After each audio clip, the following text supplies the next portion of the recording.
fasilitator kegiatan P5 dan siswa kelas 7A yang saya sayangi. Hari ini adalah gelar karya kegiatan P5 dengan tema gaya hidup berkelanjutan, yaitu mengusung tema PHR, reduce, reuse, dan recycle atau 3R. Bahkan sekarang itu nggak cuma 3R, sudah sampai 5R. Ya, buka googling kan bisa buku, baca buku juga bisa. Saya mau tanya dulu ya, yang dimaksud dengan reduce, reuse, recycle itu apa? Ada yang bisa memberikan contoh? Yang mana dulu? Yang berdiri lah. Sebut nama. Ya.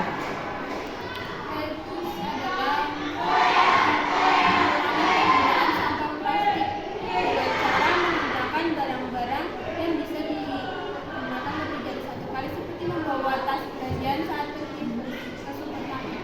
Oke. Kalau dalam kehidupan sehari-hari, kamu sebagai pelajar reduce contohnya apa? Kalau contoh kan tadi reduce itu kita bisa mengurangi sampah dengan cara menggunakan barang itu berkali-kali supaya kita itu tidak mensampahkan begitu. Contohnya tadi kita ke pasar bawa keranjang belanja. Kan sekarang di beberapa toko sudah tidak menyediakan kresek. Ya, itu kan reduce itu. Mewajibkan kita membawa kantong belanja dari rumah. Bagus, terima kasih ya, keren. Sekarang saya mau tanya. Sekarang contohnya dalam kehidupan sehari-hari kamu sebagai pelajar di sekolah aja. Reduce. Ya, betul, bawa tumbler. Nah, kudu bawa tumbler sekarang ya. Kamu kan kalau bakso pakainya plastik. Buang, nyampah dong. Ya kan? Sekarang bawa tumbler, keren, bawa tumbler. Ya. Kita kadang-kadang nilap pakai tisu, boros banget tisu sama numpuk. Supaya nggak boros tisu, kan sampahnya nanti numpuk. Penggantinya tisu apa? Sapu tangan, ya. Kalau orang sini bilangnya kacuk. Nah, sapu tangan itu contoh penggunaan sapu tangan, penggunaan tumbler, penggunaan tepak makan, penggunaan mangkok di bakso. Itu contoh dari reduce.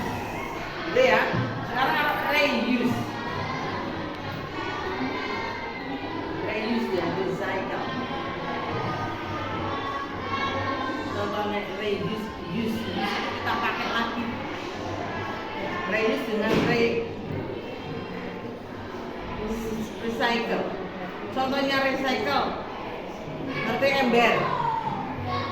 Iya, daur ulang. Contohnya gini. Ember kan kita beli, rusak kan? Buang. Diambil pemulung lagi. Disetor kemana nih? Ke pabrik lagi. Dibikin apa? Ember lagi. Ya. Bisa membedakan nggak ember yang dibuat dari plastik baru dengan dari daur ulang? Daur ulang biasanya warnanya apa? Hitam, ya, terus apa? Hijau, coklat. Biasanya warnanya kusam. Ya, itu ember daur ulang atau hasil dari recycle. Sekarang kalau reuse, nah ini contohnya reuse nih. Ya, kita ambilin sampah dibuat untuk kerajinan tangan, dimanfaatkan lagi, dipakai lagi untuk membuat produk kerajinan tangan. Yang kamu pamerkan hari ini adalah reduce. Kamu bawa tumbler, reduce, ya. Paham nggak? Paham ya, itu bedanya. Jadi harus tahu maknanya. Kita kok tema gaya hidup berkelanjutan, nggak mungkin artinya reuse, reduce, recycle. Ada lagi sebenarnya 5R. Zaman now itu sudah 5R. Bapak RU Sari Budi. Sekarang gampang. Pegang HP, jangan cuma game doang. Ya, hati-hati UP punya aplikasi apa itu ya? Telegram hati-hati. Ya, bisa menggunakan banyak codot, bisa ngerti codot. Penipu. Ya, saya istilahnya itu codot. Kalau saya mah apa? orang fake mana, orang asli mana, hati-hati. Kita kenalan ya. Tahunya nanti saya mengharap dari kegiatan P5 ini bukan hasilnya tapi proses. Ya, prosesnya hari ini saya lihat apa barang bekas ya Bu. Ya, jadi ini reuse. Ya, reuse. Jadi menggunakan sampah terutama sampah anorganik menjadi kerajinan. Saya pinginnya betul-betul dari sampah. Kan ada yang sedotan kamu sengaja beli, berarti nggak masuk gitu. Harusnya kamu menghitung sedotan yang dari semua. Saya bisa lihat mana yang sedotan beli dan sedotan sampah. Kalau yang sedotan sampah itu sudah kusem-kusem, ya, sudah patah-patah nggak apa-apa, itu malah keren, ya. Sama plastik dibikin kembang dan lain-lain. Ini sampah, mudah-mudahan ini sampah beneran sampah ya, bukan sampah sedotan baru. Kayaknya ini baru. Atau dari rumah boleh kok bawa dari rumah. Bagus-bagus, terus kembangkan kreativitasmu, belajar. Dunia itu masih terbentang luas jauh di depan kamu. Masa depan bukan orang lain yang menentukan, tapi diri sendiri. Saya kemarin seperti ditampar mukanya di berita bahwa Indonesia itu ada orang ahli dari Indonesia, dia tinggal peneliti di Amerika, mengatakan bahwa kita itu kisahnya selalu rendah, bahwa kita dianggap memang bodoh. Ya, memang pelajar Indonesia itu ya terhina, bukan? Memang iya wajarnya kita kan kayak gini. Contohnya kalian belajar kan nggak sungguh-sungguh, ya.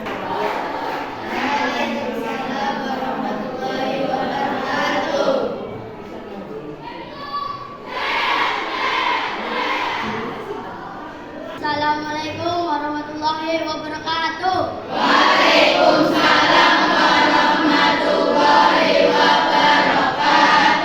Perkenalkan, nama saya Muhammad Abdul Hasan dari kelompok 8. Yang pertama saya akan menjelaskan tentang sampah. Apa itu sampah?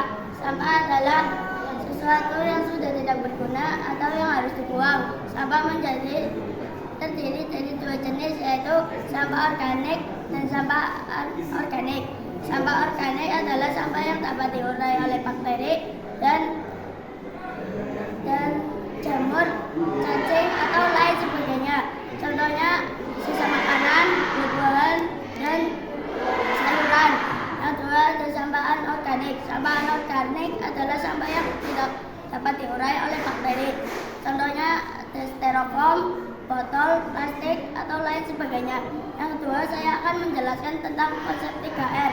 Konsep 3R terdiri dari reduce, reuse, dan recycle. Reduce yang artinya mengurangi sampah, reuse yang artinya menggunakan kembali sampah, dan recycle yang artinya mendaur ulang sampah. Yang ketiga, saya akan menjelaskan tentang gaya hidup berkelanjutan. Apa itu gaya hidup berkelanjutan? Gaya hidup berkelanjutan adalah gaya hidup dengan kesadaran dan pandangan jangka panjang. Yang terakhir, saya akan menunjukkan kreasi kelompok ini yang belakang, yaitu pos ronda dan kantongan kunci. Pos ronda terbuat dari bahan sedotan dan kantongan kunci yang terbuat dari tutup botol. Saran kami adalah jagalah lingkungan kita agar lestari dan bisa dinikmati kita bersama. Segini dulu presentasi saya. Wassalamualaikum warahmatullahi wabarakatuh.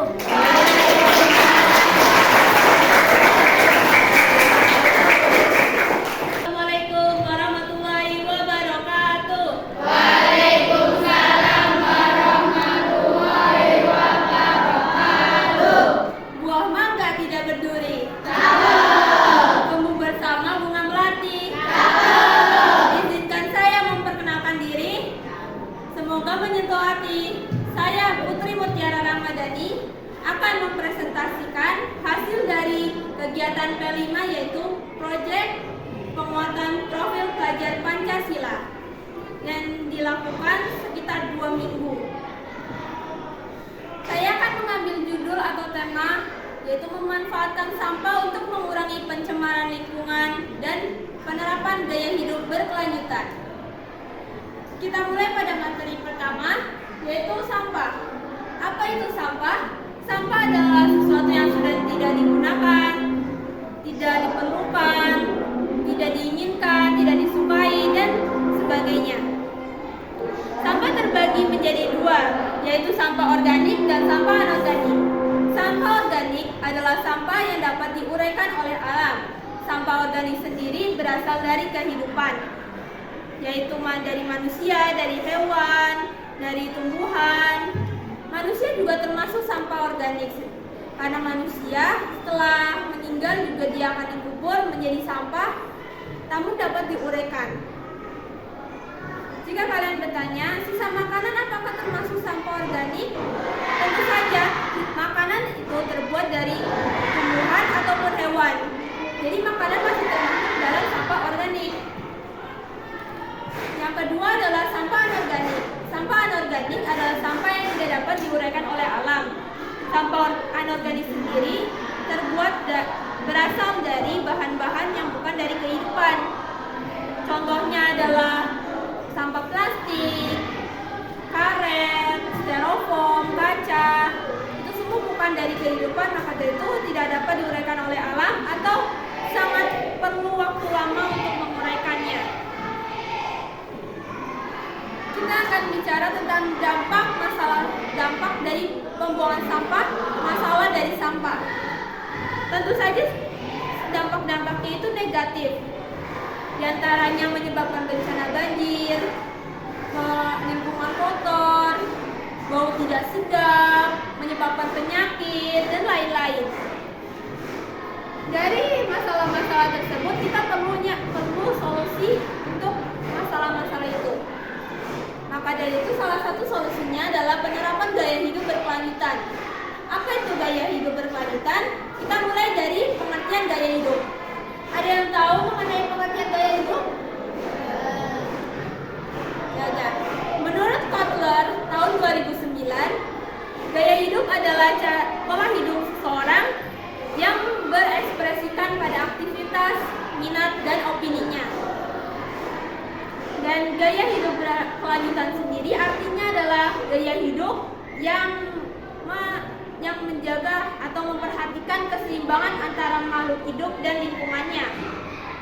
Gaya hidup berkelanjutan bertujuan agar kita dapat menggunakan sumber daya alam dan juga generasi berikutnya tetap masih bisa menggunakannya, atau kita dapat menggunakan namun tidak merugikan generasi mendatang. Gaya hidup berkelanjutan bertujuan agar generasi-generasi berikutnya dapat merasakan menggunakan alam ini dengan tanpa dirugikan, tanpa kekurangan, dan semuanya masih sama. Penerapan gaya hidup berkelanjutan dalam kehidupan sehari-hari. Yang pertama adalah kesadaran. Tanpa adanya kesadaran, tanpa adanya sebuah niat, tidak akan terjadi apapun. Yang pertama adalah kesadaran kita terhadap kebersihan lingkungan, kesadaran kita terhadap menjaga lingkungan, kesadaran kita terhadap apapun yang berkaitan dengan lingkungan. Karena lingkungan telah memberikan manfaat untuk kita, manfaat untuk hidup kita. Lingkungan telah berjasa untuk kita. Maka dari itu kita harus menjaganya, kita harus sadar. Bagaimana sih rasanya kalau misalnya kita sudah memberi manfaat untuk orang lain namun malah dirusak? Kita sakit hati bukan? Secara logikanya seperti itu ya, disamai dengan lingkungan yang sudah memberikan manfaat, namun kita sakiti lingkungannya, kita rusak lingkungannya. Kalau lingkungan punya perasaan, lingkungannya marah, tapi lingkungan gak marah, lingkungan masih tetap ngasih manfaat buat kita. Lingkungan gak marah ke kita, lingkungan tetap ngasih buat kehidupan kita. Maka dari itu kita harusnya berterima kasih dengan cara menjaga lingkungan itu. Kita berterima kasih dengan kesadaran untuk mencintai lingkungan, menghargai lingkungan, merawat lingkungan, dan lain sebagainya. Dan yang penerapan lain kegiatan yang bisa kita lakukan adalah melakukan reboisasi atau penghijauan. Di sini semakin lama gedung-gedung tinggi semakin menjulang. Saya pernah tinggal di Bahkan pohon-pohonan hanya ada 1-2 di depannya. Namun saat pindah ke kampung halaman, masih banyak, masih hijau, asri, sejuk. Perbedaannya seperti itu. Nah, sekarang di kota-kota sedang melakukan reboisasi penghijauan, menanam pohon di sekitar gedung-gedung itu agar lingkungan tetap bersih, tetap sejuk, tetap hijau. Yang kedua adalah mengurangi penggunaan kendaraan pribadi dengan cara menggunakan kendaraan umum untuk mengurangi polusi udara. Polusi udara jika kita lihat menggunakan pesawat itu yang terlihat bukan awan, namun polusi udara yang menggebu-gebu di mana-mana itu menyebabkan pencemaran lingkungan, pencemaran udara. Maka dari itu kita harus mengurangi penggunaan kendaraan pribadi yang menyebabkan makin banyaknya polusi. Yang ketiga, yang utama dalam kegiatan kelima ini yang kita lakukan adalah 3R. 3R adalah metode untuk mengatasi masalah-masalah sampah yang merupakan salah satu pemicu terjadinya pencemaran lingkungan.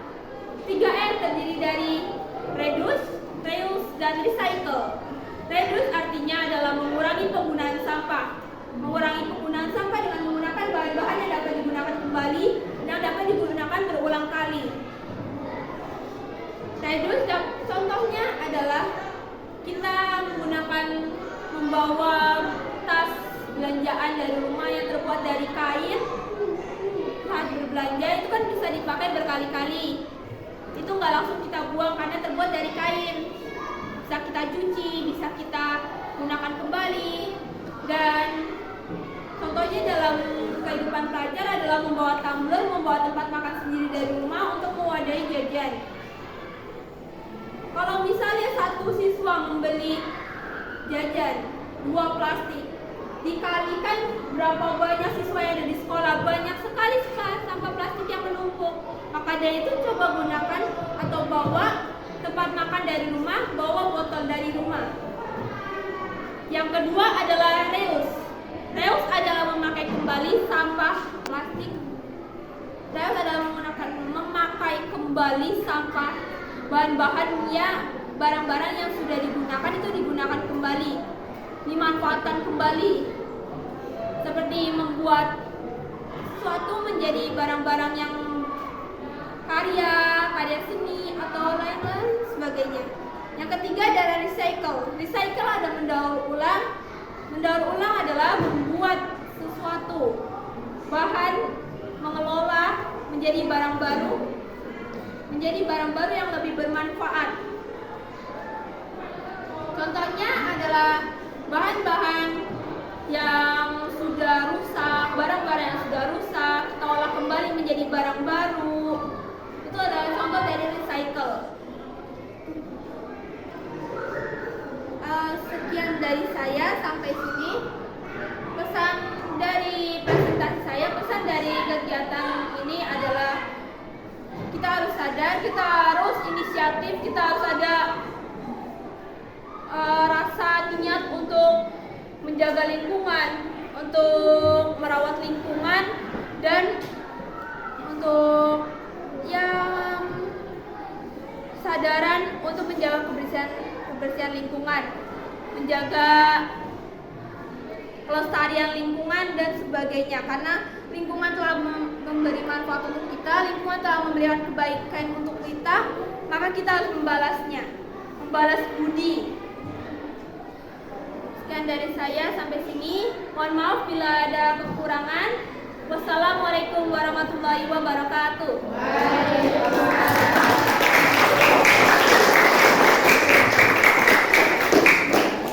Baik, terima kasih atas presentasinya.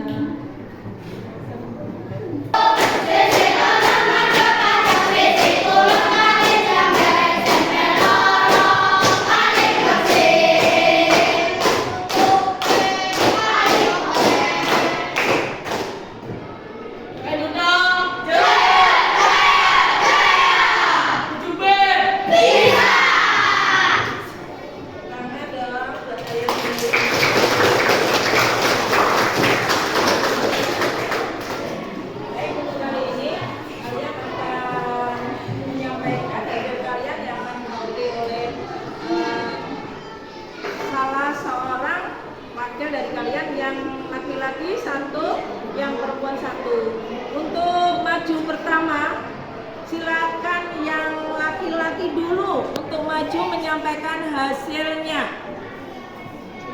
Silakan yang laki-laki dulu. Yang laki-laki dulu silakan untuk presentasi terlebih dahulu. Assalamualaikum warahmatullahi wabarakatuh.